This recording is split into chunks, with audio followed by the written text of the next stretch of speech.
Bismillahirrahmanirrahim. Elhamdülillahi Rabbil alemin vel akibetu lil muttaqin. Sallallahu teala ala Resulina Muhammed ve ala alihi ve ashabihi ecma'in. Esselamu aleyküm ve rahmetullahi ve berekatuhu. Ötkendögi bolbay kalgan sabaga üçün kechirim surayım. Antkeni men biletти körüp kalıp turmун. Bir gün burada gelebиз oylosam bilet bir gün giyin eken. Anan oşo men gelem degen gün tiyakta menin nemen bar eken. Sözüm oşo gün жазылган eken. Ana mana kabar bергenden biz geç kalıp bir gün geç kalıp geldik. 22 өлкөдөн келген 100дөн ашык адам катышты. Ошол арабча китептердин фестивали жана ошол жана алымдар деген максат экен. Анан бизден ошол бир эле алым барды, ол дагы устазы, мен ага шерик болуп бардым. Bir gün intervью бердик, жарым саат. Анан bir gün ошол сүйлөдүк. Ош Түркия, Кыргызстандын көз карашында. Ар бир өлкө ошол темада докладдар жасашты. Анан Түркияда азыр жана Ататүрктүн убагынан бери Түркияда арабча тамгадан алыс болуп башташканда, ал эмес азандагы түркчө айтылып башталган учур болгон. Анан араб тамгадан латын тамга өтүшкөн. Азыр аябай жакшы жылыштар болуп, ошол араб тил китепканалар да көбөйүп кетти. Китепканага барып сүйлөп атсаң, кадимки Арабистанда жүргөндөй эле болосуң. Арабча сүйлөгөндөр абдан көп Түркияда. Сирияда Кызылчуун айынан көптөгөн мусулман сириялыктар бул жакка келип, көптөгөн аалымдар келип, азыр араб тил үйрөнүү боюнча өтө катуу жумуш кетип аткан өз көзүм менен көрдүм. Мисалы үчүн, мындан 2 жыл мурда Истанбулга барып китеп магазинде мен барын билет элем. 3-4 китепкана болсо, азыр 7-8-9га чейин китепкана ачылыптыр bir жылдын ичинде. Бул өтө жакшы жыйынтык деп айтсак болот. Анан кийинки келе турган дем алышка кечирим сурайм. Анткени мен Сургутта болуп калат экенбиз. Сургуттагы бир туугандарыбыз эң суук жерлердин бири. Ошол жерде дагы многу түштүк тараптан Ош Баткен, Жалал-Абадтан биздин туугандарыбыз Сирияга кетип аткандар бар экен. Анан бияктан барып күйөөсү калып аял эрге тийип кетип, аялы болуп күйөөсү айтор ушундай зучу бир түшүнүксүз. Анан бирин акысын бирин жеген маселелер көп катталган себептен ошол жактын муфтийи менен ошол жердин имамы биздин өзүбүздүн жердешибиз, тууганыбыз чакыргандан биз ошол Абдушкур ажы экөөбүз ошо жакка кетип атабыз. Кийинки жашым тияктуу болуп калат экенбиз. Бирок андан кийинки 3-күн иншалла кайрадан чогуу сиздер менен иншалла чыгып болобуз. Bismillahirrahmanirrahim. Yaqulu al-Imam at-Tirmidhi rahimahullahu ta'ala wa adama Allahu naf'ahu fi ad-darain amin. Qala حدثنا العباس ابن محمد الدوري أنه قال حدثنا يونس ابن محمد أنه قال حدثنا فليح ابن سليمان عن عثمان ابن عبد الرحمن أن يعقوب ابن أبي يعقوب عن أم المنذر قالت دخل علي رسول الله صلى الله عليه وسلم ومعه علي ولنا دوالي معلقة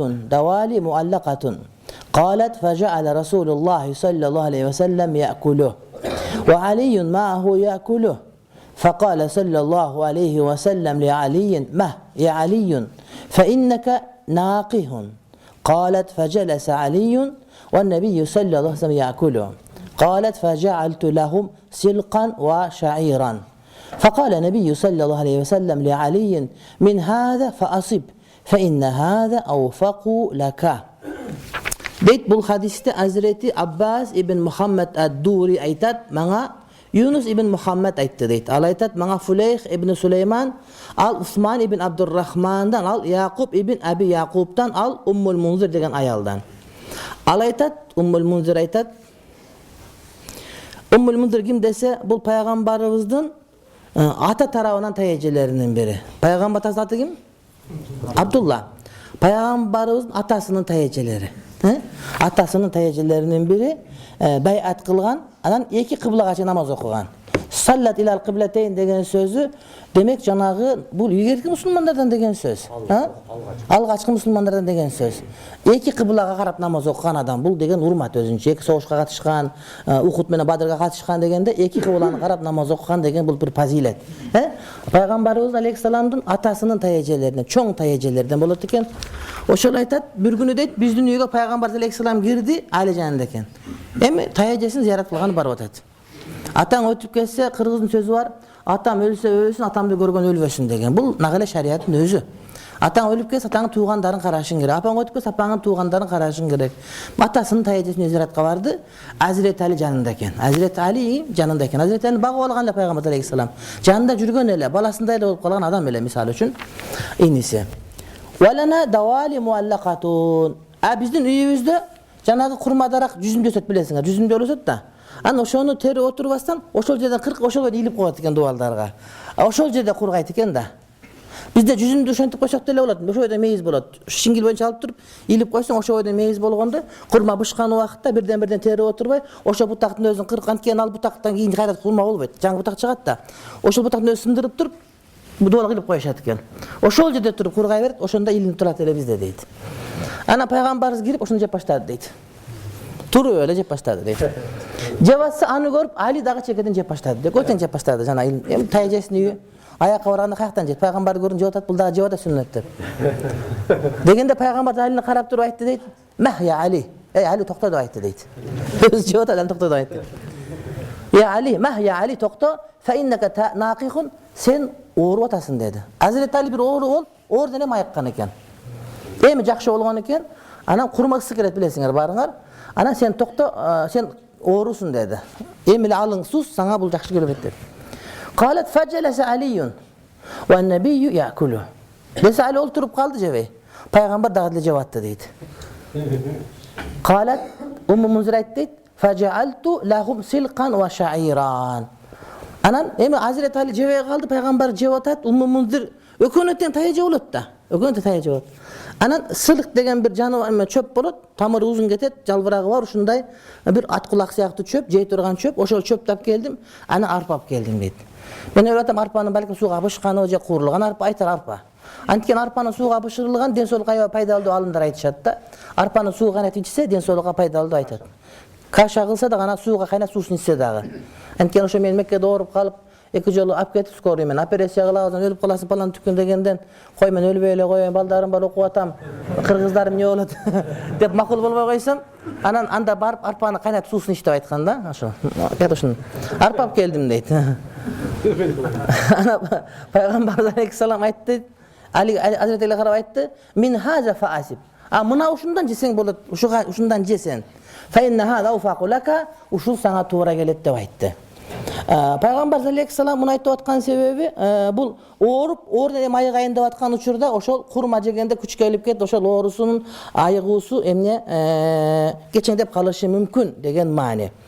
Ошон үчүн жанагы арабтардагы өтө белгилүү болгон табиб, врач болгон бир Харис ибн Калада деген адам болгон, ошол айткан экен. Ал-химяту рa'суд даваи вал ми'дату байтуд даи. Ауbidu kulla jasadi ma'tada. Айтайын дегени, ар бир o darının başı bul sактанууда турат дептир. Адамдын давалануусу, жакшы болуусунун башы сактанып турат. Эгер сактансаң, Кудайым сактат, ошо менен жакшы болосуң. Тамак жегенде, башка алганда эти тирек болуп, ошону карап, ылгап жешиң керек сен. Ошондо турат. Wal mi'datu baytud da'i, алем ашказан оорунун үйү. Ашказанга келген тамактан адамдардын баары ооруйт деп туруп, андан кийин ауbidu kulla jasadi ma'tada, ар бир денеге, өз дене мүчөгө ошол жеп жүргөн азыгын берип, ошого карагыла дейт. Мисалы үчүн мындай тамак жеп жүргөн адамдар мындай өтүп кете турган болсо, ал аны көтөрө албай калышы мүмкүн, эмне азыктанган, ошого жараша азык бериш керек деп, мына ушинтип айткан ушундай адамдар болгон дейт. Бирок ушул жерде Hazret Ali курма жеп атты. Аны каалап жеп атты, каалабагандан жебейт эле да. Пайгамбар Алейхиссалам аны тыйды, аны жебесен деп айтты. Сен аны жебе деп отур деди. Бирок пайгамбарыбыздын башка бир хадиси бар. Ошол хадис менен бул хадис каршы келип калса кандай болот деген бир проблем чыкты бу жерден. Ибн Мажа риваят кылган хадисте аннаху саллаллаху алейхи ва саллям ада ражулан фaqala lahu ma tashtahi. Бир адам ооруп атканын көрүп пайгамбар алейхиссалам зияратка барып айтты дейт. Эмне каалайсың деди дейт. Ооруп аткан адамдан сурады дейт. Faqala ka'kan wa fi lafzin khubza barrin. Burrin. Bir rivayatta men tort kaalayım деп айтты. Kek деген жанагыда таттуу бышырылгандан, башка бир rivayatta buğdaydan деп айтыптыр. Адамдар ошол убакта buğdaydan жеген сагынч экен. Азыр кече ушу Стамбулда тамак жасап бир мушук келди, анан Nan bersem jebeyt. Appak nan jebeyt müşüğü. Et berseň jeyt eken. Oşo janagy Horem degen bar go bir gatyn. Oşo kurgan banyan janında tamak bar eken. Sopular tamak. Anan jebatsaň müşük kel. Nan berseň jebeyt. Qarang oşol wagtda oşol adamlar aknan jegesi keletken da. Surady deyt. Faqala men indahu hubzu burrin falyab'ath ila akhihi fa iza ishtaha maridu ahadikum shay'an falyut'imhu. Anan Peygamber aleyhisselam aytdı deyt. Kimden buğday nanı bolsa bir toğanna jibersin. Bir toğanna jibersin. Sizlerden kimiňerden biriňerden birösi orup kalsa özü kalagan nerseni bergile deyt. Antken orup atkan adam çındygynda bul emne tabiatı bir nerseni kalasa demek densoluk şonu kalap atat degen söz bolat. Densoluk egerde jakşylap oga turgan bolsak oşol kayсы vitamin жетпет kayсы nerse ekendigi bul çyndap jakşı bilet deyt da. Birok oşol nerse dagı emne boluş gerek urmatly bir toğanım çegi menen boluş gerek. Anan anda Hazret Ali'ni jebe dedi. Biyakta beri dep atat. Kantip aytat desek Hazret Ali jakşı bolup ketip atkan bolçu birok toluk jakşı bol ele gele deyt. Al özün orudan ayıgıp kaldım dep oylody ele. Oşol sebepten ayıg ele gele. Anan ekinçiden jana orup atkan adam birneke surasa bergile degen azarak bergile anın göngülü çökpösün. Göngülü çökpösün. Emne maňa berip etet dep adam oşol orup turan dep kıjarat bolup kalgan sebepten azırak bir nerse bersiňer birok anga köp berbegile degen mani dep oşentip alımlar emne aytat. Antken azırak jegen andan hiç kандай inşallah ziyany bolboýt dedi. Peygamberimiz jebatty turup dedi demek turup jegen bolat. Zarylçylyksız dele turup jese bolat birok ol turup jegen jakşyrak. Oşunda Peygamber sallallahu aleyhi ve sellem emi oturup jegenge özü kıyınırak. Antkeni birdi julup otursa karadaga birge turuş gerek bolat. 5-6 julup alaýyn desem onu alış kıyın ele. Kıjalatçılıklar başka bir öylerde. Tayaje degen tayaje bari bir. Oşoncu Peygamber turup jebatty. Demek gede turup jese bolat. Birok ol turup jegen bari bir jakşyrak. Peygamber sallallahu aleyhi ve sellem kede jakşı nerseni kaltırıp andan tömönkü darajada amal kılgan bizge kıyınçılık gelip kalbasın dep. Emiratga barsak, Emiratda demege barganbız Bangladeşke. İçtimaga var, anan gelet Emirat degen jer var eken ayakta. Anan barsak ayerde stolovoylar jok eken ayrıp kımbat eken. Ana stolovoy degen şunday kelgen stol bolat eken. Ana stolda büyük stol sekirip çykyp konup alışın gerek ginje etkesin. Tamaktyça. Munda üstül jok eken. Ana men togolok adam sekirip çanaraga togolam düşüp ketpeyin dep algan boydan turup jedim. Turgan düşke ketegen mengile jana üstölü. Anan devassam anan hacıdan umradan ketip atkandar görüp kalıptır da şu hacı turup jep atat demek bola beretken dep onu daýlyk kılıp alyptır. Bir aytat turup içken sünnet eken. Şu hacı turup jep atkan Emiratda o aile joktan ýa üstöl jok. Üzür beneki. Ito oşunda üzürlerde kıynar başın jese bolat degen manima Peygamber berde turup jegen. Oşon özüm aytyp kelip siz turup jep atkan ekesiz oşunda dep. Açka bolsaň ne kılar? Jatta deýsiň gerek bolsa. Kuru sataşan bar.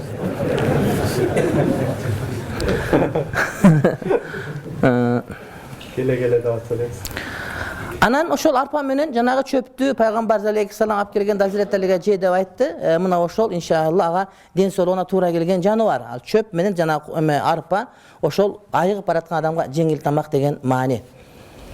Haddesana Mahmud ibn Gaylana anna qala haddesana Bishr ibn as-Sariyyi an Sufyan an Talha ibn Yahya an Aisha bint Talha an Aisha ummul mu'minin radiyallahu anha qalat كان النبي صلى الله عليه وسلم يأتيني فيقول عندك أعداء فأقول لا فيقول إني صائم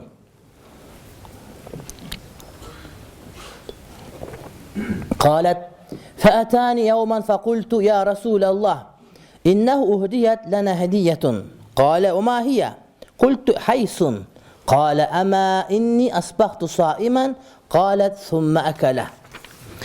Hazreti Mahmud ibn Gaylan degen adam aytat, İmam Tirmizi'nin ustazı Bishr ibn Sari'den deydi.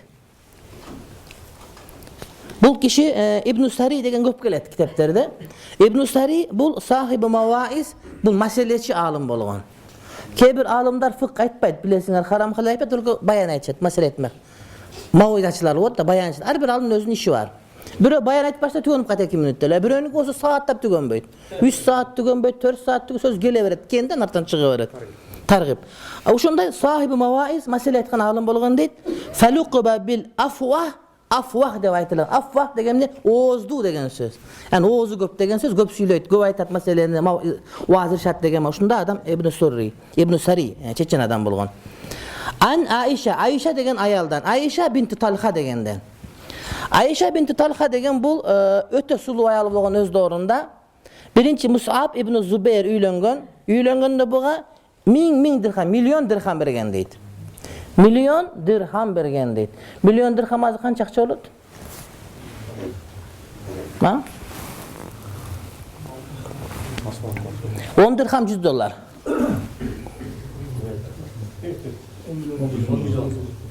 10 milyon son bolo ba? Yok. Dolar eseptegile? $100.000 beripti mahırga. Ал вакытта замай эме болгондо жанагы жеңип алуулар көп болгондо, Ашында көп болгон, аны өтө сулуу болгон. Көп түшкөн жанагы. Көп түшкөн, олжолор көп түшкөн. Содагер дагы болгон, Ибн Зубейр деген Мус'аб ибн Зубейр бубай болгон өзү дагы. Ошого миллион дирхам берген дейт. Кийин ал өлтүрүлгөндөн кийин Умар ибн Абдулла ат-Тайми үйлөнгөн буга дейт. 100 dinar, bul 100.000 dinar bergen. Belki dirham gümüş akça milyon, bul 100.000 dinar kalınına vergen giyin deyit bu kadar. Andan keyin özünün avakesinin balası Umar ibn Ubaydullah üylөнгөн, bul dağı 100.000 dinar vergen deyit. Kara 3 yol turmuşka, 3 öten özünçeli состояние munuku. Şunda peşenesi var adam eken. Biriler içeriye su tabi, öyle geç tapaydı. Utur köye söyleyip kalsa köye dayar, ito umçakalın menen. Aşağı. Bul Ayşe nekevizden, Ayşe'den, şunu görüyor. Ayşe nekeviz Ummul Mu'minin de ayettiğimiz, Ummul Mu'minin degen söz, Mu'mundan enesi degen söz. Birincisi, bul Mu'mundan enesi degen, bardık Mu'mundarga bular aram degen söz. Peygamberden başka bir dağı Müslüman bularga üylene albaydı. Eğer uşul mani dep aytsak anda ummahatul mu'minat dep aytılınbaydı. Mu'mundar denesi dep aytılат, bирок mu'mun ayallar denesi dep aytılınbaydı. Antkeni alar menen mahramet degen андай bolбойт da, erkekler menen deyt. Bирок андай emes deyt. Bunun manisi li wujubi riayatihinna, bardyk adamlar özünlerin kандай urmаттоого mildettүү bolsa, oşol peygamberin ayallarındagı bardyk adamlar oşonda urmаттоого mildettүү, mına oşol tuurarak deyt. Anan alardın kamkorduk alu da oşunda mildettүү deyt. Oşol sebepten ummahatul mu'minin bular deyt. Aytat, Peygamber sallallahu bir gün uyga gelip menden surada indeke gadaun, sende gada barmı dep suradı deyt. Gada degen söz oşol түшкө чейинки желе турган тамак. Bizde abiyet, zaftarak, ujun dep bölüm böyle, iki mal tamak bolup, anан түшкө чейин bir tamak, түштөн кийин bir tamak bolup, aldaga табылып калса, болбосо ошо тапканда жана пайгамбарым барын азыр жогуна кайыл дегенде болчу экен. Sizlerde gada barбы dedi. Oşo taң atkандан баштап түшкө чейинки учурдагы желе турган bir тамактын аты gada. Азыр эми азыркы жаңы маданият араб тилинде бул абетке айтылып калды. Ha? Futur ana gada olup kaldı. Bul gada oşol vakta түшкө чейинки желе тамак болот. Gelip aytты да sizlerde tamak barбы деп сурады. Түшкө чейин tamak barбы деп сурады дейт. Faqul la men жок деп айтсам дейт. Inni saimun, men albatta men orozomун деп айтты дейт. Albatta nafil orozo.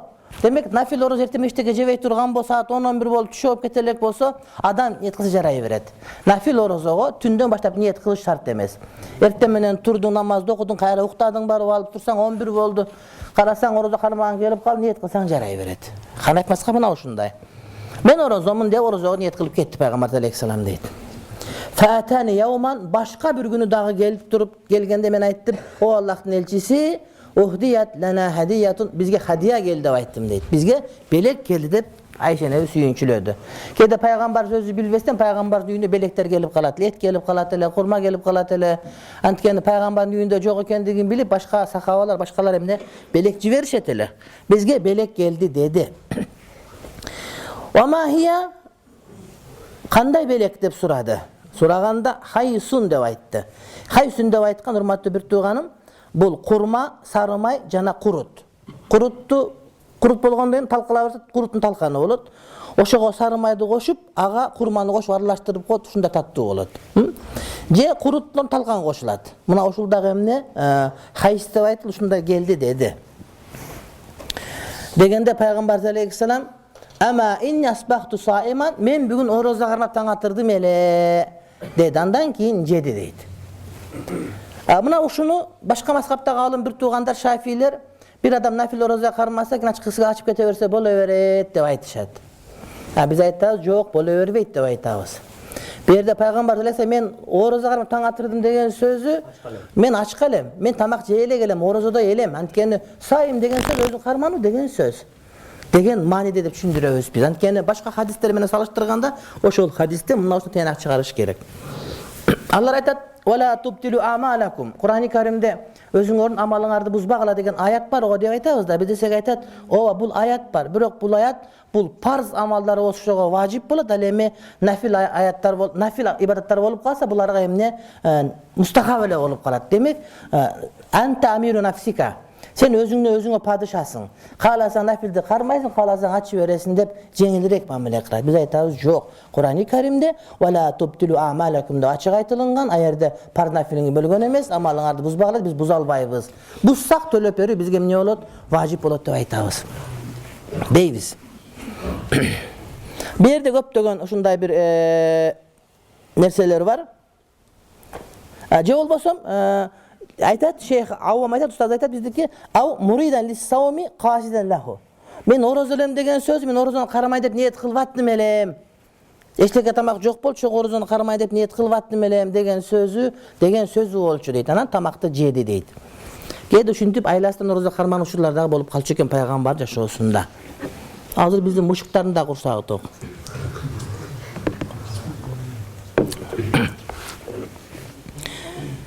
حدثنا عبد الله بن عبد الرحمن أن قال حدثنا عمر بن حفص بن غياث أن قال حدثنا أبي عن محمد بن أبي يحيى الأسلمي أن يزيد بن أبي أمية الأعور أن يوسف بن عبد الله بن سلام قال رأيت النبي صلى الله عليه وسلم أخذ كسرة من خبز الشعير فوضع عليها تمرة وقال هذه إدام هذه وأكله.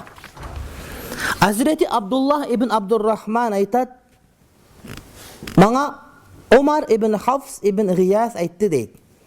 Al mena atamay, atası kim? Hafs ibn Giyas aytdı. Al Muhammed ibn Abi Yahya al-Aslami'den, al Yazid ibn Abi Umeyye al-A'var'dan. Al Yusuf ibn Abdullah ibn Salam'dan. Yusuf canı Yusuf'un atası ököten sahabiler. Hazreti Yusuf'un peygamber 3 hadisi rivayet kılgan. Peygamberin ubagında törölgön, peygamberge kötörüp barışkan, peygamber kucağına kalıp oturup atın Yusuf'ta koyup başını sılagan adam. Peygamber orunda törölgön, peygamberge kötörülüp barılgan, peygamber körüne kucakta oturup başını sılap atın Yusuf'ta at koygan buğa. Akit buğa teknik dağılgan. Hankini peygamberin sünnetele kurban alçayına ozuna ozandırganda söz türdü var. Şilekeyi menen. Aytat Peygamberimiz aleyhisselam arpadan jasalgan nandın sındığını aldı dağı deyt. Üstüne bir kurmanı koyup durup, anan bul munonun nan ötkörүүчүsü idamı dep aytıp durup yiyin jedi deyt. Arpanın katıgan nanı öte katı olup kalat. Anı jesen tamagın kırıp ketет naraka. Anan ötkörüş kıyın. Oşonda kurman nandın üstünde kurman alıp durup finikti. Üstüne koyup buterbrot kılıp durup oşonu jedi deyt. Peygamber aleyhisselam mına uşunday ele. Antkeni şair baridun yabis. Arpa bul soğuk bul. Oğurlar ikiye bölünüyor. Isıktan soğuk bolup bölünüyor. Arpa soğuk, anan kurgak bolup atat. Kurma ısık, jana nım bolup durat da. Tamak jegen uşunday biri-birine komplekt boluş gerek deyt da. Jeyti jey berбеш керек. Uşuntu öylечи. Bir jol televizordan көрсөтүp atat. Biri salat жасап atat. Anan jumurtka menen neme tuzdalgan badarаңды koşup koyt ele. Tigi studiya aytты eko bir salatka bolboyt dep aytты da. Men түшүнбөдүm. Aytты ушундай бир нерсе айтышты. Aytып берди. Мына Пайгамбар алейхиссалам суук келген арпанын кургап калган наны менен ысык болгон курманы анан нымды ошону кошуп жеп атат деди. Пайгамбар алейхиссалам эки ысык окат кошпойт эле дейт. Ошондой эле эки суук окатты кошпойт эле. Эки ич өткөрө турган окатты катарынан жебейт эле, эки ичти карматып кое турган окатты жебейт эле дейт. Ошондой эле эки кою окатты катарынан жебейт аралаштырып дейт. Биздики болсо бардыгы кетет да. Бардыгы кетет. Ошондой эле ичти кой бере турган жана ичти кармата турган эки окатты аралаштырып жебейт эле. Эки окат жегенде ичти кармай турган, катыра турган ичти кой бере окатты аралаштырып жебейт эле. Ошондой эле тамак өтө ысык болгон убакта дагы жебейт эле. Ошондой эле түнөп калган тамакты ысытып жебейт эле дейт.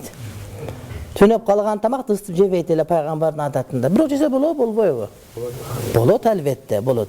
Бирок пайгамбар жебейт. Мен ойлойм жегенге деле калбаса керек эле депчи өзүчү. Халалдыкта да. Анысында халалдыкта жок болгон, башка жок болгон, а бирок шарият тийбейт ал нерсени, ачылып кетмейинче. А бирок адаты пайгамбарыбыздыкы эмне ушундай түнөп калган тамакты мусаххан ысытып жебейт эле. Ошондой эле жыттанып кеткен тамакты жебейт эле, жана өтө тузду тамактагы жебейт эле дейт. Tuzlu tamak деген бар, анан туздалган тамак деген бар да. Туздалган деген такыр башка, ал эми тамактын тузу тамак такыр башка. Тамактын өзүнүн тузун көп кылып жебейт эле пайгамбар, туз ашпы тамакты пайгамбар жебейт эле дейт. Анткени ушулардын бардыгы зыяндуу, ошондон ден соолуктун бузулуусуна алып келет деп айтты. Ошон үчүн пайгамбар алейхиссалам кайсыл тамак ыңгайлуу келет, кайсыл тамак оң келгендигине сөзсүз түрдө маани берчү эле. Демек тамактануу маданияты бизде болуш керек урматтуу мусулмандар. Биринчи тамак жеген эмне жебаса, экинчиге карап тамак жеп тандап ушундай болуш керек дейт да. Ушундай жей бере турган болсо, анда ал нерсе туура келбейт. Кечинде эмне жешиң керек, эртең эмне жешиң керек эгер боло турган болсо, ошол илимге мусулмандар маани бериш керек. Албетте бул нерсе ошол аманат ден соолук, аманат сактоонун чекелеринин бири. Муну кантип билет? Азыркы биздин доктурлар айтып берип аткан, ушундай жесе жакшы болот, башка десе, ошого карап амал кылганыбыз бул жакшы деген маани. Бул боюнча Ибнул Кайымдын Задил Маат деген китебинин бул жакта көчүрүптүр. Көп нерсени айткан. Жанагы Тиббун Набави, пайгамбардын медицинасы деген ошонун китебин алынган 5-том ошол нерсе. Балким ошондо Кудай таалам насип кылса, бир окуп калгыбыз бардыр. Анткени пайгамбар жашоосунун майда чүйдөсүнөн бери аябай сүрөттөп айтып берген эмгектердин бири.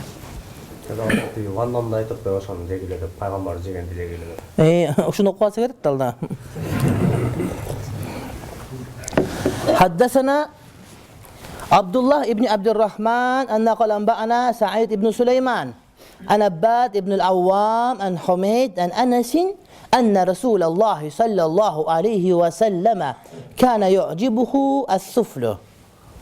قال عبد الله يعني ما بقي من الطعام. Hazreti Abdullah ibn Abdurrahman aytat, "Mağa Said ibn Süleyman aytdı" deyt. Al Abbad ibn Avvamdan, al Humeyd'den. Hazreti Humeyd, Hazreti Anas'tan aytat, Peygamberimiz aleyhisselamdı as-suful Peygamber jagat ele. Suful degen kандай? Misal үчүн жанагыдай тамак жеген, тамак түйүндө калат го. Түйүн эң таттуу салат билесиңерби? Этин жейсиң, картошкасын жейсиң, анан акырында мындай бир ширеси калат го. Ошол ширесин жакшы көрөт деле дейт. Ошондо берекени бар ошондо. Тамак жеп түйүндө өзүн калтырып койсоңор, берекесин кетип калды, каяктан билесиңер деп айткан хадистер бар да. Ошол тамактын казанын түйүндө калган, идиштин түйүндө калган эң таттуусун пайгамбар жакшы көрөт. Анткени жегенге таттуу, ошон аш болумду, анткени бүт катуусу кетип калган болот, бардыгы мындай аш болумду, айтор ушундай бир таттуу тамак болот, ушуну пайгамбар жакшы көрөт эле. Экинчиден бул жерде эмне кичипейилдүүлүк деген бар. Анткени кибирлер ушундан бой көтөрүшөт. Бой көтөргөндө тамак түйүнө калтырат. Ресторанга барсаң, башка жерге барсаң, адамдар эмне тамак түйүнө калтырганды мода көрүшөт да. Мода көрөтчү. Кече интернетте жүрөт, кытайский бир эме мындай жүрөт. Кичинекей ролик жүрөт. Bir bala men bir kız gelip tamak canı көп mantashıp kalıptır. Anан жебей чыгып кетсе, башка bir Кытай келип жеп атат. Анан караса, ошол эле калыптыр да. Анан карап отуруп, тигин тат жеп бүтүп, анан тиги тамак ашкан эмелден калган тамак да, акча төлөгөн жок. Жеп атса, тигилер шылдындайт да. Анан кетип атып, акчасын алды кассага бербестен кайрымдуулук деген жаш ошого салып өтүп кетти. Баары таң калып калды. Чындыгында мына ошондой. Ысырап кылбаш керек деген сөз да. Чоң-чоң ресторандарга барсаң, бүт жылтырагандардын көпчүлүгү карасаң тамагын тазалабайт да. Ал эмес кече ошол жерге баргандагы мен тамак түйүн тазалап интип шыпырып жеп атсам болсо, бирөө көзү менен минтип карады меничи. Тамак сурайт деди, жаңы башка жок, мен сүннөт кылгым келди да. Анан мен да карап туруп, кайтып таза кылып жеп турган эме деп кылып берип койдум. Адат ошондой, үйрөнүш керек ошол нерсеге. Анткени көрө берип, анан бизде ойлодук, калпак кийип алсак, бул кайсы улут деп ойлоду, эмне деп ойлоду, анан жапай деп ойлоду, айтор иши кылса. Ошондо пайгамбар жакшы көргөн муну. Ошондон адамдар жийиркенишет, жок пайгамбардан жийиркенген эмес.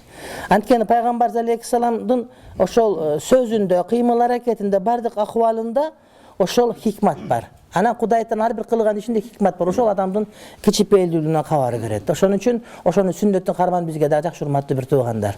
Нандын өзү менен тазалап шыпырып жесе, бул эң жакшы маселе.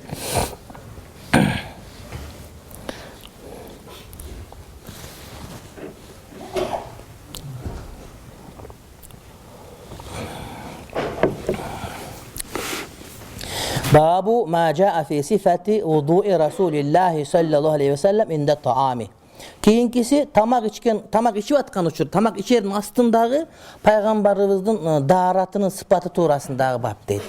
Aslında darat algan bu, yok bu, kanday kol juygan bu, yok bu degen mesele. Bul boyunca oşol bir kança hadislerle turmatı bir tuğandar kol juwatağı yok bu tamak içerinin astında degen maana. Kene kebir adamlar sahih hadis yok dep oşon emne kol juyganга mani berbe koygan uçurlar var da. Jegenden ko'proq jep atqanga çeyin kol juşpaydı. Bar oşo öydөн jey bergenler dagı bar misal üçün. حدثنا أحمد بن منيع أنه قال حدثنا إسماعيل بن إبراهيم عن أيوب عن ابن أبي مليكة عن ابن عباس أن رسول الله صلى الله عليه وسلم خرج من الخلاء فقرب إليه الطعام فقالوا لا نأتيك بوضوء قال إنما أمرت بالوضوء إذا قمت إلى الصلاة. Hazreti Ahmad ibn Mani aytat, bana İsmail ibn İbrahim ayttı deydi. Al, Hazreti Ayyub'dan Ayyub İbni Abi Muleyka'dan aytat, bul aytat, Peygamberimiz daratkadan çıktı deydi. Daratkadan kolunu juyup kadimgide geldi, gelgende tamak tartıldı deydi. Tamak tartılgan adamlar aytıştı deydi. Sizge taratka soğup gedeli de aytıştı deydi. Antkeni alардың oyunda daratkanaga barıp kelgenden keyin tamak jegen astında söz türdü darat menen tamak jeş kerek, Peygamber üçün jese kerek dep oyloştu deydi, özlörünçө deydi da. Ana oşogo sizge daratка soğup geleli dedi deydi. Antkeni daratkanadan kelip kolunu juyup geldi, birok toluk darat albagany bular bilişti deydi. Oşentip alar suraştı deydi. Suraganda Peygamber aleyhisselam aytdı, "İnnema umirtu bil vudu'i iza qumtu ila salati." Men darat alganga buyuruldum kaçan namazga turgany wagында. Demek Peygamber aleyhisselam daratı yok dele tamak jegen uçurlar bolgan urmatlı bir tuğan. Albatta daima darat menen jürgen bol fazilet. Al emes biraz turup kelet Peygamber aleyhisselam taratı bolsa dagı namazga жаңа tarat alçele. Bir gana bir soğuş bolup kalgan wagtda bir darat 5 bal namaz okudu. Bolboson bagımda da darat algan buzulgan jok 5 daratı var. Birok darat alar ele жаңычы. Ha түшүнүктүү tuğandarım. Mustahap iretinde. A birok oşo ümmetke kıyınçılık bolbasın dep emne muna oşentip mena oşol emne uşunday dep buyruk berdi, aytты deydi.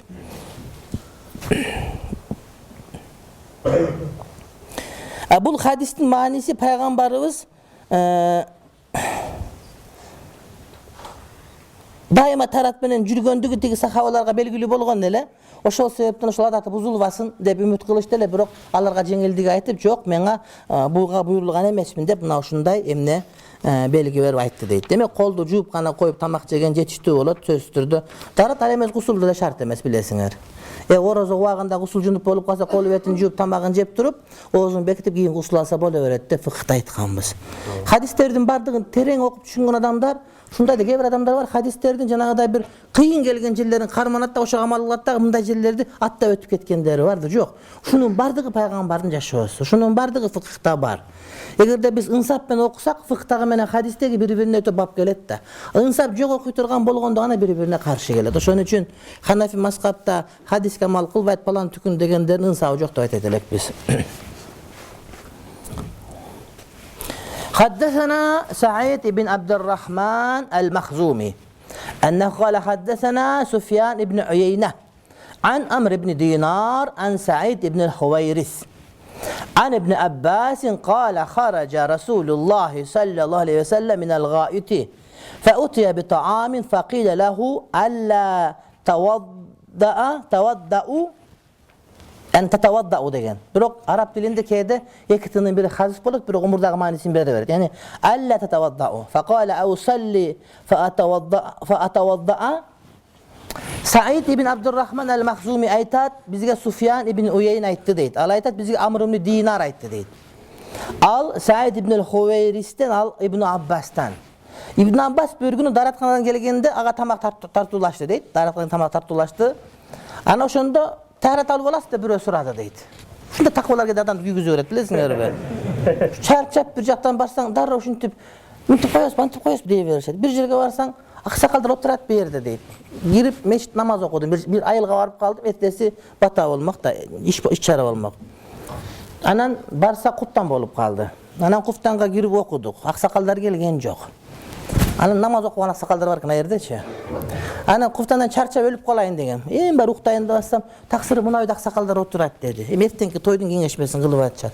Баары учурашып кетесизби деди. Мен айттым, кайсы аксакалдар дедим. Десем, буякта отурат. Куптанга чыкпады го. Жолдун бияк бети мечит, бияк бети аксакал турган жер экен. Намаз окушпайт экен да.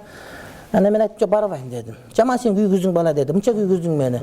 Сен мени неге чакырдың элең? Эртеңки чыкканда бүгүнкү чакырдың. Эртеңки кандай кой аксакалдарыңа. Намазга келбесем барбай эле койдум. Шунда адамдар күйгүзүп берет. Мына буга да келип айт, тарат алып аласыз деп ушинтип ушундайлар бар да. Ал тарат алганды билет керек, айтат өзү сага сурайт бир нерсени. Ушинтип такуу болуп кээ бир адамдар күйгүзүп адамды кыйнай беришет. Тарат алып аласызбы дедилер, айтты. Аусаллифа атавадда. Тарат алып намаз окуйюнбу деп сурады пайгамбардан өзүнөн. Намаз окуп алып келелек, мен сен айтам. Тамак ачка өлүп атам бияктан. Таракандан чыктым азыр биякта кыйналып келдим. Тамак жеп алайлы кичине. Адамдар ушундай кээде ушинтип кыйнай беришет. Программаны сураттым, кече программаны бер сургуттук кандай экен. Эң суук жер баргандан тараткан жеткирип эшикке тыгып кой. Кээ бир жерге барсак ушундай аэропорттон түшсөң дароо мечитке алып барышат да. Мечитке өткөндө мен ушундай болуп барып калдым. Бир жерге футболка менен барып калыпмын. Болбойт да андай деген. Чын бу чапан кийип барышың керек. Кийимиң алмаштырган мүмкүнчүлүк аэропорттон түшкөн алып барып мечитке алып барып тыгып коет, мына сүйлөй бересиң деп. Мындай болбойт да, мечиттин урматы бар. Бар чапанын кийишин, жасанышың, ателдерден коюнушуң керек. Бу эл кыргыздын молдолор ойлоп калбайм экен деп. Ошого программаны сураттым, кандай экен, жакшы апар, гостиницага апарып, кайра кийимди алып барат экен. Мечиттин урматы бар да. Жолдо кыйналбайын дейсиң, басмайлардын баарын бошотуп кийин аяк барасың аяка. Орусап келген тартип менен белиң өлүп калайын дейсиң. Биринчи тамак берип анан сөздү сүйлөш керек да. Антпейт да кеңгеде. Ушундай экен да баардык жерде. Пайгамбар деле кыйнашкан экен. Када карап отуруп ыраазы болуп кетесиң да. Адамдар ошондой адамдар ушундай экен дейм. Ушулар сахабалар, бирок буларчы? Булар сахабалар. Пайгамбарыбыз деле мындай эмне кыласың эми? Ошон үчүн даражасы көтөрүлгөн да. Ошон үчүн ошолордун бардыгына мындай кичпейилдик менен түшүндүрүп айткан деген. Аларда айып жок, бирок ушундай чоң мажлисте алымдар отурса, убакыт кириптир, анан кирип эле намаз окуп алайлы деп бирөө сурайт экен да. 3 мүнөттө 3 жолу сурап берди. Кайра намаз окуп, эми намаз окуп баштаган болсо керек. Анан бирөө ачып айтты, "Эй" дептир. Ушулар окуса окубай эле кой сен. Мен токтоп кал дейт. Эми убактысы бар. Маселе чечилип бүтөйүн деп калды. Атайын чогулушкан Орто Азиядан мисалы, иссер убаганда окуя. Маселе чечип койсо анан окуйт эми жарым сааттан. Тем более пеш жайдын күндөрү пешинди кеч калтырып окуган өзү мустахап болот. Бул саат 1:30 болгондо намаз окуп алабыз. 3 жолу кириптир дейт. Жана мажлис болот. Өзү ому дейт. Тараттыр зор карашты билет. Анан урушуп койду ошентип. Анын сыңарындай адеп сакталыш керек бардык жерде. Улуунун улуудай, кичүүнүн кичүүдөй, аксаган аксакалдай урматсыз болуш керек, урматтуу бир тууганым. Бул биздин элдин салтында бар. Анан бирок жаңа динге келгендер кээде ошону түшүнүштү билбейт деген адамдарды кыйнап ушинте бергендер бар да. Мына пайгамбар ушинтип кыйнайт экен, намаз окуйюнбу деп ушинтип сурады дейт, тарат алып алып. Хаддасана Яхья ибн Муса анна qala حدثنا عبد الله ابن نمير أن قال حدثنا قيس ابن الربيع حاء وحدثنا قتيبة حاء деген эмне тахвила. Китептерде хаун деп хыгын жазып койсо, санатты айтып келип туруп, токтотуп туруп, анан кайра санатты башынан баштаган чогун аракка кетет да. Тахвила дегени алмаштыруу деген. Жанагы машинени 3төн 4кө койгондой эле. Түшүнүктүүбү? Санаттап келип токтотуп коюп туруп, дагы башка санаттап келип туруп, улап наракка кетет деген сөз. Хаун деген. Буну тамга жазылып калыптыр, бияга жокто отурбагыла. Haddathana wa haddathana Qutaybatu anna qala haddathana Abdul Karim al-Jurjani an Qais ibn Rabi' an Abi Hisham an Zazan an Salman qala قرأت في التوراة إن بركة الطعام الوضوء بعده فذكرت ذلك للنبي صلى الله عليه وسلم وأخبرته بما قرأت في التوراة فقال رسول الله صلى الله عليه وسلم بركة الطعام الوضوء قبله والوضوء بعده. Hazreti mına uşul İmam Tirmizi 2 sanat menен kelip aytkan jerde Hazreti kim Salmandan gelet masele. Aytat, men Tavrat'ta okudum deyt. Tamaktın berekesi tamaktan kiyinki daratda, kol juğanda. Eğer tamak jep turup, tamak jegenden kolunu juy turgan bolsoň, oşol jegen tamagında bereke bolot dep ben Tavrat'tan okudum. Uşu kanday bolot dep Peygamberden surap kaldı. Negezi Peygamber aleyhisselam başka kitap okuganda açusu gelçele. Kança aytты аларга. Мен силерге алып келген жетишпейби, Куран жетишпейби, башка жетишпейби деп көп айткан. Анан бирок кум кулак кетип укпай калат экен да. Дагы деле келип Тавратты окудум эле ушундай дейт. Пайгамбар живой турат, сурап ал. Шарият ээсинен берден Тавратты айтпайсың. Тийишпей. Кээде ушундай Тавратты ушундай бар эле деп айтып алышат да. Пайгамбар тийган көп жолу. Бирок бу жерде тийгиси келбеди, дароо айтып кое калды. Эмне деп айтты? Тамактын берекеси деди. Тамак жегенден мурда кол жууган, тамак жегенден кийин да кол жууган деп Тавраттагы шариат кошуп, дагы шариат кошуп айтып берип койду. Таврат тамактан кийинкин айтты, тамактан мурда айткан жок. А пайгамбар тамактын берекеси тамактан мурда дагы кийин дагы колду жуумак деп айтты. Кээ бир адамдар маселе сураганда, шейх мынтип айт, сен кантип айтасың деп сурайт да. Эң адепсиздик ушул. Аны айтпа сен. Өзүнө маселени сурап кете бер, аны өзүң салыштырба. Мынтип айт, кандай деп таразаң салып ал ошо, таразаңа бар болсо. Анан бирөөнүн атын айтып келип сураган эң жаман маселе ошо. Бул адамды шылдыңдагандык мурдагы алымды, мындан сурап келген. Анын жообуна ыраазы болбогондой болгон сөз. Ошого бирөөлөр мага келип фатва сурап келгенде, паланча дамыларга бардык мынтип айтты десе, эгерде чоң дамылар болсо, Абдушкур ажы болсо, муфтий болсо, Сыраж дамла болсо, университет чоң мугалимдери болсо, да ошого окшогон жана катталардан болсо, мен жооп бербейм ага. Кеттен кубала берем. Сөгүп кубала берем. Анан мындай бейтааныш бир кичинекей бирөөлөрдөн болсо, анда укканга туура келип калат. Анда макул депчи.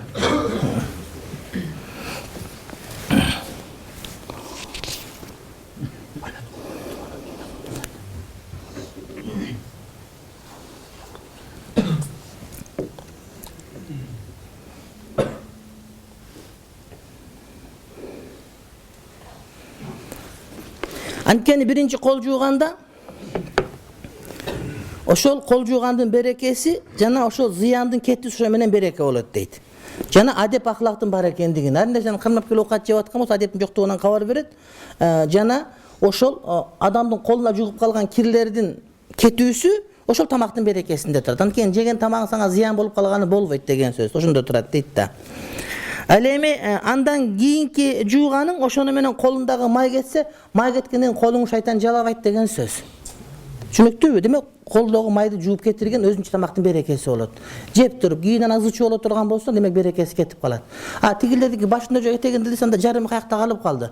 Демек, ошол Тоораттын өзүндө шариаттын жарым айтылбай калган деген сөз да. Бузулуп калган деген маани. Ошол жер кесилип калган деген маани келип чыгат. Демек, колго суу куйган бул өтө сүннөт маселе дейт. Анан бияк айтып коюптур, жаш балдар жана чоң аксакалдар турган болсо, колду кимден башташ керек куюп? Аксакалдардан барыңар.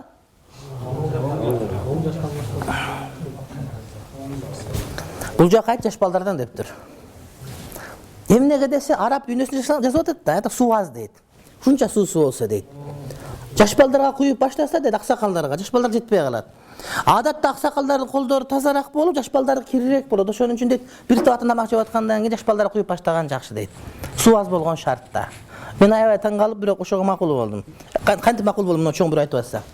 Анан кийин, бирок биздикинде суу кенен го бизде. Билесиңер, кышы менен суулар токтобой турат, ысырап, арам ошо.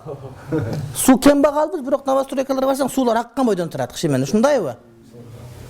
Тоңуп калат да кызык болот, ошону ороп койсо болот жана бир неке менен антпайт. Кышы менен агып туруш керек. Жай менен да агып турат. Жайда тоңбойт го. Жай менен агып турат биздикиче. Ошол ысырап арам. Мындай жерде ошо оң жактан баштап жанагыдай эмне аксакалдар куя берет.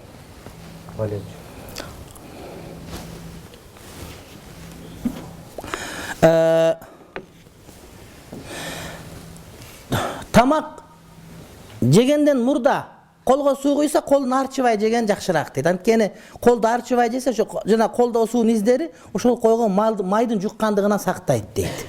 Кудайдын кудурети, балким ошол жанагы тешиктердин баары сууга толуп калып, ошо калып, айтыр ушундай бир себеби бар. Ал эми кол жууп бүткөндөн кийин, тамак жеп бүткөндөн кийин кол жуугандан кийин сүлгүнү колдонгон макул дейт.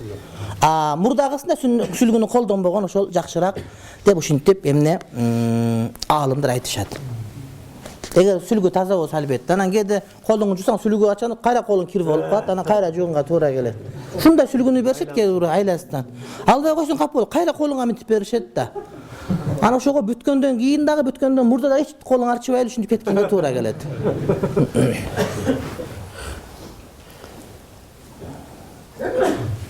Бабу ма жаа фи каули Расулиллахи саллаллаху алейхи ва саллям qabla at-ta'ami ve ba'de ma yafrugu minhu deydi. Emi Peygamberimiz Aleyhisselam'dın deydi. Tamak jegenden murdağı sözleri kaysıl duan aytıp jegen, jana tamak jep bütkөндөн kийинки kaysıl duan aytıp jegendigi tuurasındağı sözdür. Tamak jegenden murdağı bismillah, tamak jegenden kийинки hamdala, jana ошондой эле суусундук içkendegесинин бардыгы ушул маселеде кете берет. حدثنا قتيبة أن قال حدثنا ابن لهيعة عن يزيد ابن أبي حبيب عن راشد اليافعي عن حبيب ابن أوس عن أبي أيوب الأنصاري قال كنا عند النبي صلى الله عليه وسلم يوما فقرب طعام فلم أرى طعاما كان أعظم بركة منه أول ما أكلنا ولا أقل بركة في آخره فقلنا يا رسول الله كيف هذا؟ قال إنا ذكرنا اسم الله حين أكلنا ثم قعد من أكل ولم يسم الله تعالى فأكل معه الشيطان. Hazreti Kutayba aytat, bana İbn-i Lahi'a ayttı dedi. İbn-i Lahi'a Yazid ibn Abi Habib'den al, Raşid el-Yafi'i'den. İbn-i Cendel Mısri bul. Al Habib ibn Avus'tan al, Abu Ayyub el-Ansari'den. Abu Ayyub el-Ansari kim bul tuğandar? Kim bilet? Peygamberimiz tosoğan kişi de uyunda. Hizmetçisi.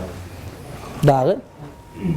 Peygamberimiz birinci barıp Abu Ayyub el-Ansari'nin olarak. Tamam. Kavur İstanbul'da. Keçilgür ve kaldık barğanğa. Bu kişi 51. Hicra yılında Konstantiniyye'ye geldi. Hazırki İstanbul'a. İstanbul Pravoslavların boru olgan bilesiňer. Hazırki Moskvada paptır İstanbul'da olgan. Al Konstantinopol bolup turgan. Hazırki Hagia Sofia degen meçit oşol çirköw bolgan. Anan аны bizdikiler аны emne kılgan, meçitke aylandırgan. Anan biroq uşunçalyk dengelde madaniyat bolgan, janagı süretlerin, janagı krestleri var da bulardın. Ana janagı Deva Mariyan süretleri var özlörünçe. Oşonu koyup çürgön emes. Jön gana sırtına şuap ketişken da. Antkeni bizde meçitти buzuştun keregi jok. Biroq meçitke aylandırış çürgön buzulbayt bizde. Biroq meçitke aylandırış üçün oşolordu emne kılgan şuap ketişken üstünden. Çünüktübü. Anan keyinçerek İslam söz çıkıp başlagan musulmanların kolundan şunda çoğun kuralgan kolundan gelip degenden oşol wagtda bizi sultanların biri oşonun aslında 500 metrege çoğun meşit kurgan, Sultan Ahmet meşiti kurgan, Sultan Ahmet. Andan görktü. Anan tigil oşon meşit bolbay kalgan. Anan biroq içinde şunday bir sonun neme kılgan, emne kılgan janagı Abu Bakr, Umar, Usman, Ali degen 4-7 metrlik iyene. Uzunu. Eşten çıkan altın menen koyup yazıp koyuşkan, üstlerin kozdoğun, anan kiyinçe janagı şu vaganda tüşköndön, janagı surette gayra görünüp kalganda hazır var. Tarık boydan turat. Bir kızıgı 4 tarafın 4 munarası var. 4 munara giyin arkitektor bolgan. Sinan degen, Me'mar Sinan degen. Oşol 4 munara kurgandagı 4 munaranı bir-birine tayana turgan alıp, birin bussa meçit kulap kete turgan kılıp kurgan. Antkeni bir wagtda bilgen, oşonu bir akmakların koluna düşüp kalsa, kayra çirköw kılabız dese, munarаны alabız degende alınbay turgan bolsun degen önör menen kılgan. Anan Atatürk'ün wagtında şol nemeni buzup munaralarını alıp, kayradan çirköw kılabız degen uçur gelgen. Şonday kılabız degen uçurda, anan arkitektorlar kеңешip munaranı buzup başlasa, munaranı buzsaňar, 4 munaradan buzulat, anan janagı çirköw koşulup buzulat. Şunda kurulgan, bir-birini tutaşkan oşunday. Dep anan kayradan kaltırıp koygan. Ata babalar şunda hikmatly bolgan, kийинkiге чейин kaltırышkanda. Şunday. Türkiýedägi çoň meçitlerin bardygynyň kupolası üstünde, köpçüliginiň üstünde eme var. Toýguş yumurtkasy var. Toýguş yumurtkasyny koygan, bu sasyk çıçyga etken adamga sezilbeyt, biroq kurt kumurskaga jolabayt eken. Şunda sayasat var eken de, şonuň üçin Türkiýedägi eski meçitlerden bardygynda kurt kumurska jok. Ekinçisi Türkiýede özü denizin boyu da. Anan bardyk жерinde awa jakşy emes, biroq eski meçitlerden bardygynda awa taptaza awalar. Antkeni meçitlerden orun 3 ay oşerge jumurtkany koyup etken, jumurtka sasybay, buzulbay tursa, demek şamal alina turgan jerike şol jerge meçit kuruşkan. Anan İstanbulda tartip meçitlerin ortasy 500 metreden bolgan. Jakyn meçitten çygyp ele basynda bir meçit turgan bolat da. Bir astronomkada ekinci astronomkada 2 meçit görösün. Bir astronomkada 1 kilometr, misal üçün janagı Lale iyden berki emeğe gele turgan bolsun, janagı gayagına andan uşağa çeyin, her birinde 2'den 3'ten meçit turat kadimki deyeli. Şunday bir sonun. Азыркы эң чоң Султан Ахмат мечит, ошол жерде биз конференцияда болдук. Ататürктүн убагында муну солдаттарга эме кылып койгон. Жатакана кылып туруп, имам турган жерге дараткана кылып койгон. Ушундай кылган акмак. Эми азыр кайра өзү мечит болуп турат. Аны голубой көк мечит деген ичинде канча тонна көк краска кеткен, дагы деле кетерек краскасы сонун бойдон турат. Аябай дубалдары калың, ушундай бир көркөм мечиттер. Кадимкидей өзүңү барганда ошол жерде басып жүрсөң, ошол Султан Сулаймандан эле бери карасы десиң да, басып жүргөндө мечиттер карап отуруп. Мен ушуну айтып бердим, интервью алып атпайбы менден, кандай сезимдер бар деле мен айттым. Чуть ли Султан Сулайман сезем өзүм десем. Неге дейт? Мечиттер карабайсыңарбы? Ошондой. Анан бизде мечиттерде кээде отурсак баня болуп кетет, билесиңерби? А жерде баня болбойт. Бул тешик бар. Ушундай деңгээлде шамалдардын айланып бар ичинен өзүнөн өзү. Ошол жерден анакка чыгып кете турган ушундай вентиляция коюшкан да, мунарадан мунарага коюпчу. Аябай бөлөкчө. Мындай түркүттөр жок а жерде. Бардыгы чогулуп келип, төөнүн пилдин буту деп, ана пилдин бутуна туруп, куполага туруп барып туруп, аянч. Анткени бизде ушундай түрккө туруп калса, мечитти бөлүп калса макруh деген хадистер бар. Ошон үчүн бизде кара түркүнүн ушундай сап жок бизде. Көрдүңбү, эки жерден сап жок. Ошол сыяктуу аларда түркүттүн өзү жок. Түркү сап, түркүттүн өзү жок. Сон. Бирок мечиттер кор, ошол мечитте 2 сап адам окуйт. Бирок ойлойм жакшы болот иншалла деп. Ал мөһим ошол киши жактан келген, анан келип айтты, мен өлүп калса мени көтөрүп барып, Истанбулга кирериңер менен согуш болуп аткан жерде мени көмүп туруп, бутун карынасына көмүп анан аракка кирип кеткиле деп айткан да, осуят берген. Агышка болгондо ошака барган. Агышка болгондо барып, мен ошака барышым керек, мен мужахид болушум керек деп барып, ошол жерге өлгөн. Дин үчүн, урматы үчүн мени кордогула, мейли бутун арнасында калайын деген, бирок азырга чейин алымдар урматташат ошол жерде.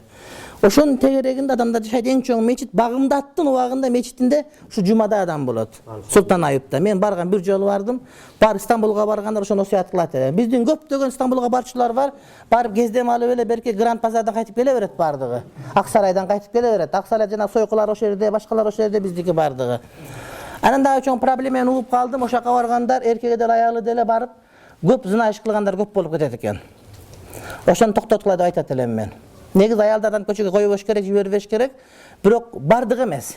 Жакшылары көп, эми Кудайга шүгүр. Бирок кээ бирөөлөр ошол жакка барып, ошол жерден туура эмес иш кылганын мен уктум ошол жерден. Сүйлөшүп келдим, мен түркчөсүн билем, алар менен сүйлөшсөм 3 күн 4 күн жашап кайра кете бергендер көп, эркеги деле аялы деле. Ошого этият болушубуз керек. Анан ошо Султан Айыпка барып, ошол жерден пайгамбардын сахабасынын кабырын зыярат этип, ага салам айткан. Бул албетте жакшы маселе. Ушундай улуу адамдар. Ким деген Кудай үчүн өзүн төмөндөсө, Кудай аман урматын көтөрүп коет. Азыр бар урматын көтөрүп турат. Азирет Али менен согуштардын бардыгында бирге болгон бул киши. Ошол айтат. Пайгамбарыбыз алейхиссалам менен чогуу элек бир күнү бизге тамак жылдырылды дейт. Тамактын башталышында ушундай берекелүү болуп атты эле дейт. Анан тамактын акырында эле береке жоголуп кетти дейт. Таң калып пайгамбардан сурадым. О Аллахтын элчиси, эмне үчүн тамактын башында береке бар, этегинде береке жок болуп калды десем, пайгамбар айтты дейт, анткени биз жеп баштаганда биз бисмилла айтып баштадык дейт. Андан кийин бирөө келип туруп бисмилла айтпай кошулду, ошону менен тамактын берекеси жок болуп кетти, анткени шайтан аны менен бирге жеди дейт. Эгерде бир адам тамак жеп атса, бисмилла айтса, шайтан муну менен жебейт. Бисмилла айтылынбай калса, шайтан кошулуп тамактын берекеси кетип калат дейт. Эгерде тамак бардыгы бир тамак жеп атса, бир табактан жеп атса, бирөө бисмилла айткан болсо шайтан кирбей калып болду дейт. Калган айтпай калса дагы дейт. Бирок проблема ушунда, булар бисмилла жешти, анан жарымдаганда башка бирөө келип кошулду. Бисмилла айтпай калып, ошону менен шайтан кошулуп кирип кетти бияка. Ошого тамактын берекеси кетип калды деп пайгамбар жооп берди. Демек бисмилла деп айтканда береке бар. Бисмилла деп айтпай болсо шайтан ошону жеп кетет, урматтуу бир тууганым. Жөн эле бисмилла деген. Бисмиллахир-рахманир-рахим десең, бул андан бетер жакшы. Толугураак болот. Ар бир тамак алганда бисмилла айта берсең, андан бетер береке дейт. Бисмилла тамак жеп аткан убакта бисмилла, бисмилла. Кээ бирөөлөр биринчи алганда бисмилла, экинчи алганда бисмиллахир-рахман, үчүнчү алганда бисмиллахир-рахманир-рахим деп айтсын дегендер да бар. Анан бирөөлөр айтат, жок, жеген сайын бисмилла айта берсең жакшы дейт. Анан тамак баштап атканда бисмилланы үнүн чыгарып айткан мустахаб, анткени башка бирөө эстеп калсын дейт. Унутпайын баштаган болсо укканы деп туруп эстеп калып айтып десе, андан бетер жакшыраак болот дейт. Анан макру тамак. Анан арам тамак болсо, буга бисмилла айткан макру жана арам болот. Чочкон этин жеп бисмилла десе, арак ичип бисмилла десе болбойт бул нерсе. Тамек тартып бисмилла десе болбойт мисал үчүн. Ошондой. Anan bирок кээде кокустан арам болуп, өзүң билбеген арам болуп калышы мүмкүн да. Мисалы үчүн бирөө тамак жеп атасың, барсаң анын тамагы арам. Мисалы үчүн сүт корттан алып жет, мисалы үчүн билбейсиң. Бисмилла жедиң, ал зыян тийбейт аныкы. Билген жоксуң сен. Сен билип калсаң, анда бисмилла айтпашың керек, жебешиң керек.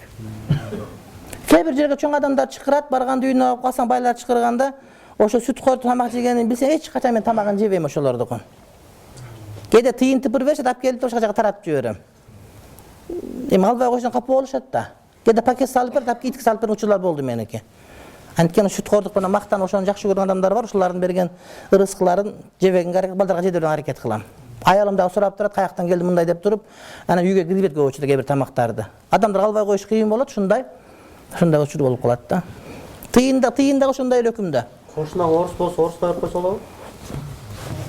Орус жей берет, оруска адаларамы жок, бирок бизде орус дагы жок да көп жерде, бүт эле кыргыз. Орус бар силерде. Ону тамак берип анан иманга дават кылыш керек да. Аны мындай мусор сыяктуу кылып жамандар дагы бере берет.